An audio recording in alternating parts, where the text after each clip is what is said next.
దీంట్లో ఇంకొక సమస్య ఇటు సార్.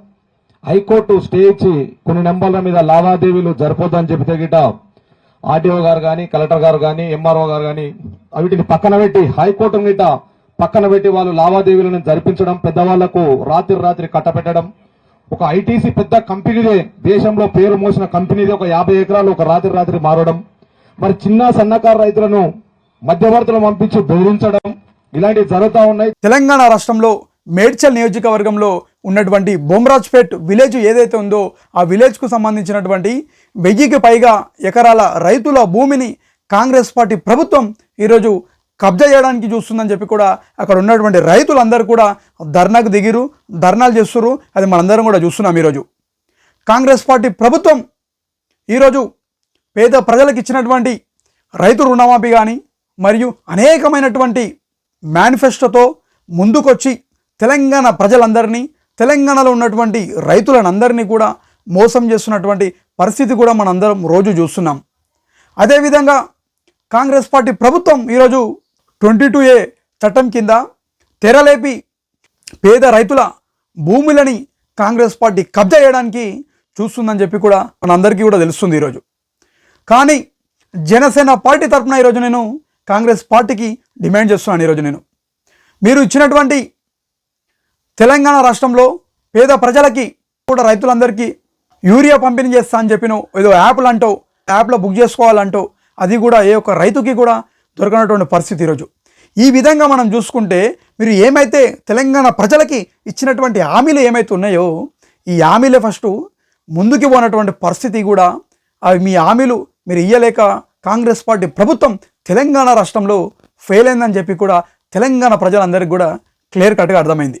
ఇచ్చిన హామీలపైన దృష్టి పెట్టి ఇవన్నీ పనులు చేయకుండా 100 సంవత్సరాల పేద ప్రజల భూములని కబ్జా చేయడానికి కాంగ్రెస్ పార్టీ ప్రభుత్వం ఈరోజు కంకణం కట్టుకుందంటే సిగ్గుచేటుగా ఉందని చెప్పి కూడా నేను జనసేన పార్టీ తరఫున ఈరోజు కాంగ్రెస్ పార్టీ ప్రభుత్వానికి రేవంత్ రెడ్డి గారికి తెలియజేసుకుంటున్నాను ఈరోజు నేను. అదేవిధంగా రైతులందరూ కూడా ఇవి మా భూములు అని చెప్పి కలెక్టర్ ఆఫీస్కు తిరిగితే కలెక్టర్లు మొత్తం ఏం సమాధానం చెప్పకుండా మా చేతిలో ఏం లేదని చెప్పి కూడా వాళ్ళు చేతులు దులుపుకుంటున్నారు. రెవెన్యూ శాఖ వాళ్ళు కూడా ఇన్వాల్వ్ అవుతున్నారు. నేను ఈరోజు జనసేన పార్టీ తరఫున ఒకటే చెప్తున్నా, ఈ అధికారులందరికీ కూడా ప్రభుత్వాలు ఉంటాయి పోతాయి, కానీ మీరు కష్టపడి సంపాదించుకున్నటువంటి మీ ఉద్యోగాలు పోగొట్టుకోకుండా చూసుకోవాలని చెప్పి కూడా మీకు తెలియజేసుకుంటున్నాను.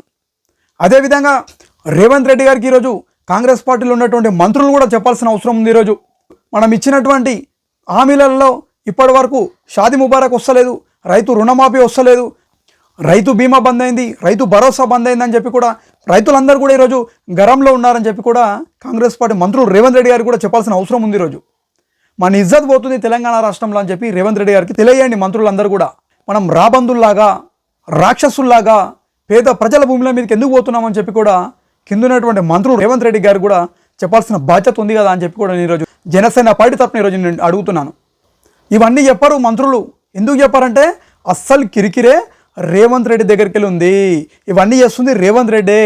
కాబట్టి ఈ మంత్రులకు చెప్పడానికి ఏమవుతుందో మీకు అర్థమైనట్టుంది కదా. మీ అందరికీ కూడా ఒకటి చెప్పాలి, దేశంలో ముఖ్యమంత్రి హోదాలో ఉన్నటువంటి వాళ్ళు హోంశాఖ ఎవరు కూడా పెట్టుకోరు, కానీ మన తెలంగాణ రాష్ట్రంలో మాత్రం మన ముఖ్యమంత్రి హోంశాఖ పెట్టుకున్నాడు. అంటే పోలీసు వాళ్ళు అనేది ముఖ్యమంత్రి ఏం చేసిండు, నేనే ముఖ్యమంత్రి, నేనే హోంశాఖ, నేనే విద్యాశాఖ, నేను రైతులందరినీ కూడా మోసం చేస్తా, తెలంగాణ ప్రజలందరినీ కూడా మోసం చేస్తా, తెలంగాణ రాష్ట్రంలో ఉన్నటువంటి నిరుద్యోగులందరినీ కూడా మోసం చేస్తా అని చెప్పి ఇవన్నిటిని కూడా మంత్రి పదవులని జాగ్రత్తగా బానిస సంఖ్యలతోని బంధించి రేవంత్ రెడ్డి దగ్గర పెట్టుకొని ఈరోజు తెలంగాణ రాష్ట్ర ప్రజలందరినీ కూడా ఈరోజు ఇబ్బంది పెడుతున్నటువంటి పరిస్థితి మనందరం కూడా చూస్తున్నాం. ఈరోజు ఏదేమైనప్పటికీ కూడా జనసేన పార్టీ తరఫున ఈరోజు బొమ్రాజ్పేటలో ఉన్నటువంటి రైతులందరికీ కూడా జనసేన పార్టీ అండగా ఉంటుంది.